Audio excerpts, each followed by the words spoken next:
Y siguiendo el ritmo de Ofra Haza, yo arrancaría cantando Trump, Trump, Trump. Uy, uy, uy. La verdad es que asumió el presidente Trump, decidió ser el centro de todo lo que pasa en el mundo, un sheriff del mundo e imponerle a todos, entre otros a Israel. Un problema no menor que tiene Israel hoy, la dependencia casi absoluta de las decisiones que se toman en Washington y además le envía rápidamente cuando quiere imponer aún más su parecer al vicepresidente Vance, a Jared Kushner, a Steve Witkoff, los negociadores, y esto tiene que ver con el frente, ¿sí? Con el Hamas, que usted ya sabe, bueno, provoca a Israel para que rompa este muy frágil acuerdo de cese al fuego, así lo denomino yo, no como el presidente Trump, que habla de esa paz maravillosa del nuevo Medio Oriente. Y esto en medio del reinicio, ¿sí? De las sesiones muy ordinarias, hay que decirlo también así, en la Knesset, el Parlamento israelí, y la política que desgraciadamente también en Israel, en esa hiperdemocracia, no ayuda. Pero mire, quien está ahí en el lugar, quien diariamente está siguiendo cada uno de los acontecimientos y tenemos el privilegio de tener con nosotros, es el periodista Natalio Steiner. Querido Natalio, buenas tardes para ti. Hola, ¿qué tal, Miguel? ¿Cómo están? ¿Cómo están todos ustedes? Efectivamente, con Israel y un Medio Oriente cargado siempre de novedades, ¿no? No hay muchos países en el mundo que en el lapso de 7, 8 días tenga la visita del presidente, la autoridad máxima de Estados Unidos y la potencia mundial, y de su vicepresidente también, Kushner, emisario especial, Witkoff, es decir, es una delegación importante. Es una elección importante y la pregunta es, algo lo insinuaste vos, ¿a qué vienen, básicamente? Bueno, hay varios motivos por los cuales se cree que vienen. El primero, sin ninguna duda, es que el trío va a tratar de atar las manos, de generar un abrazo importante y no amoroso precisamente a Netanyahu y al gobierno israelí. Aquí ha quedado en claro que no se está de acuerdo con que el Hamas dictamine las reglas de juego en la Franja de Gaza, cuándo dispara, cuándo no dispara, cuándo se esconde, cuándo no se esconde, cuándo mata a soldados israelíes, cuándo no lo hace, cuándo entrega cuerpos, cuándo no los entrega. Por lo tanto, el nivel de tolerancia, tanto de la clase gobernante como de la clase opositora, es bajo. Y ante esta alternativa de que pueda desatarse la guerra, una guerra que no terminó, concuerdo contigo, entonces viene esta delegación muy elevada, de alto rango, para visitar Israel prácticamente durante 2 días. Pero no es el único motivo. Aparentemente hay una intención de J.D. Vance de visitar la Franja de Gaza. Están hablando para disuadirlo porque la Franja de Gaza no es un lugar tranquilo, ni donde están los soldados israelíes, y tampoco lo es en la zona que está dominada por el Hamas islámico. Por lo tanto, van a tratar de contentarlo para que observe, sí, la Franja de Gaza en las gigantescas cámaras de monitoreo que Israel tiene en la llamada Kiria, el Ministerio de Defensa de Tel Aviv, frente a uno de los shopping más bonitos de Israel y de Tel Aviv. ¿Y quién te dice por ahí no se da una vuelta por allí también? Por otro lado, también se considera que Vance y la delegación vienen a tratar de abrochar un poco más este acuerdo de seguridad con algunas propuestas concretas en la mano para calmar a Israel, por así decirlo. Una de ellas es el hecho de que se está hablando ya en forma bastante seria que cuando el Hamas no esté en la Franja de Gaza armado, y esto vaya a saber uno cuánto tiempo puede faltar y quién lo desarma, como lo dijimos ayer y lo venimos diciendo de hace varios días, se van a desplegar como parte de una fuerza internacional 4.000 soldados. Esos soldados van a ser, atención, egipcios, no hay mucho problema, indonesios, es una novedad interesante porque hay un acercamiento interesante con Indonesia también, azeríes de Azerbaiyán, país con el cual Israel tiene excelentes relaciones, a pesar de ser un país chiita, es decir, de la órbita religiosa de Irán, aunque no bajo influencia iraní, pero los cuartos invitados son bastante problemáticos. Estamos hablando de soldados turcos.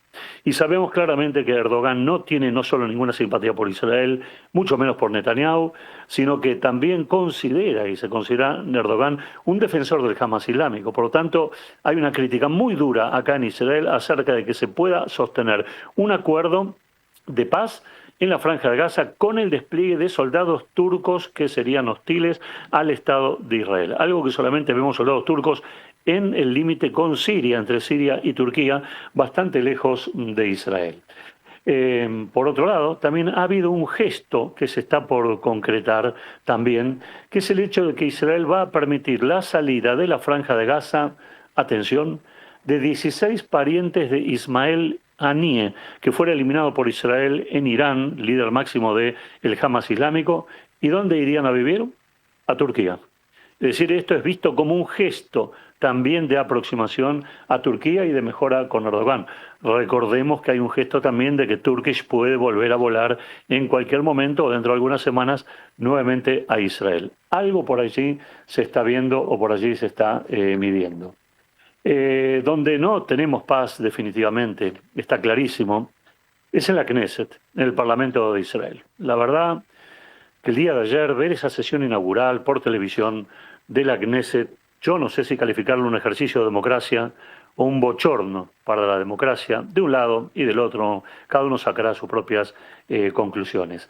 Esta sesión de apertura inaugural del año de la Knesset, que debió haber sido una verdadera fiesta, se transformó en un escándalo de gritos y de acusaciones cruzadas y de defensas y de ataques y de descalificaciones realmente muy graves.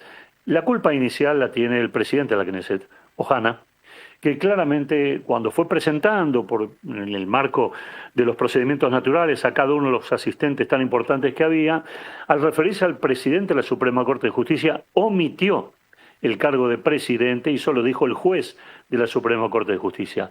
Sabemos, todo el mundo sabe a esta altura, que existen diferencias muy graves entre la Suprema Corte de Justicia, el Poder Ejecutivo israelí y la Knesset en Israel. Por lo tanto, la omisión de Ohana no fue un error conceptual, sino que fue un intento de bajarle básicamente el rango. Si bien Netanyahu después quiso corregir y nivelar y llamó al presidente de la Suprema Corte por su nombre, quedó instalado un ambiente caldeado muy feo.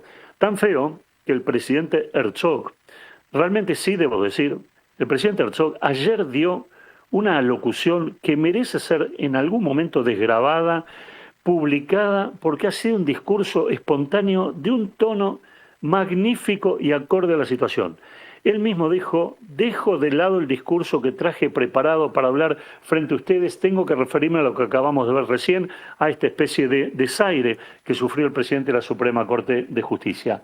Y dijo casi textualmente, lo alcancé de alguna manera a oír, lo anoté: mi corazón sangra al escuchar lo que estoy escuchando hoy. Mientras soldados mueren en la Franja de Gaza, mientras padres todavía están enterrando a sus hijos en distintos cementerios israelíes, mientras cautivos muertos están volviendo y no todos han vuelto, aquí en la Knesset te estamos dando un ejemplo horrible, malo, acerca de lo que significan las diferencias políticas. Se pueden tener diferencias políticas, bienvenidas, estas son, tiene que haber un debate, pero no en estos términos. Y llamo urgentemente a la clase política israelí en su conjunto a una reflexión profunda acerca de los días tan duros, tan difíciles que está viviendo Israel. Luego le tocó el turno a Netanyahu. Netanyahu habló claramente durante media hora aproximadamente. Bueno, naturalmente, obviamente ratificó los logros militares que el gobierno considera que tuvo. Dijo que se va a aprobar el presupuesto 2026 sin ningún problema y la Knesset no se va a disolver. No habrá elecciones adelantadas, dijo. Este gobierno va a terminar normalmente su periodo. Habló que también sí va a haber una ley de reclutamiento ortodoxo, aunque luego después entró en un espacio de dilación acerca de ir conformando esa ley, una dilación que no es nueva.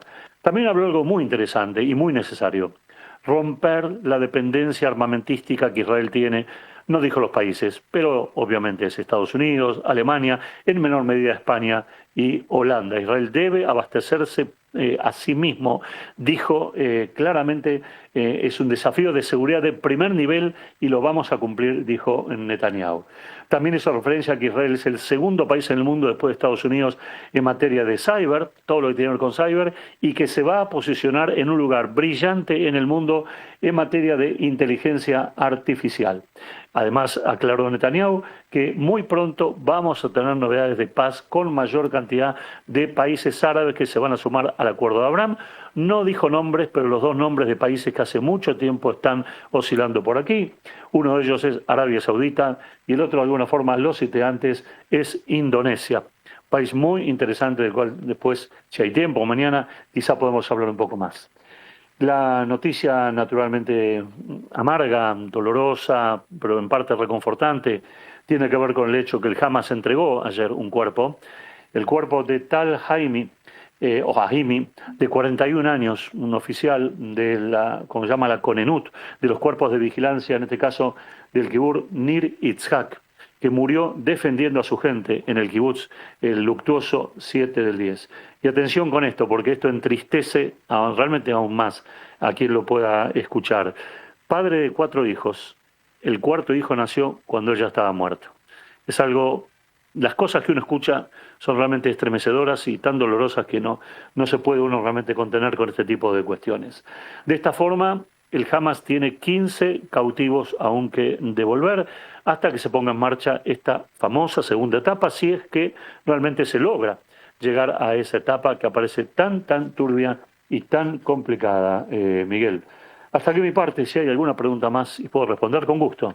Solo agregarte, Natalio, completísimo tu informe, que como parte de la presencia de J.D. Vance y de, bueno, los mediadores norteamericanos, ha llegado a Israel y está en Israel el jefe de la inteligencia de Egipto, y tiene mucho que ver con esto que comentabas de la conformación de, bueno, una fuerza de militares y ver cómo se puede avanzar a esa segunda y tan difícil etapa mientras el Hamas permanece con tanto poder dentro de la franja de Gaza.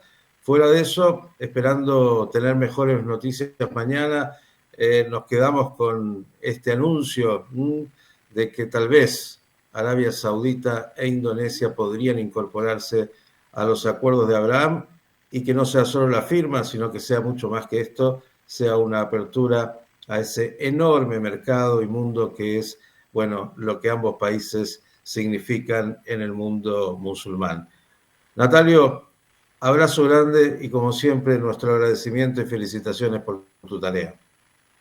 Muchas gracias y si Dios quiere mañana estaré hablando un poquitito del tema de Indonesia, que me parece que es un tema que realmente da para hablar y que se trae las cosas porque se está dialogando en forma subterránea, pero intensa e importante con los indonesios también. Un país muy interesante para Israel.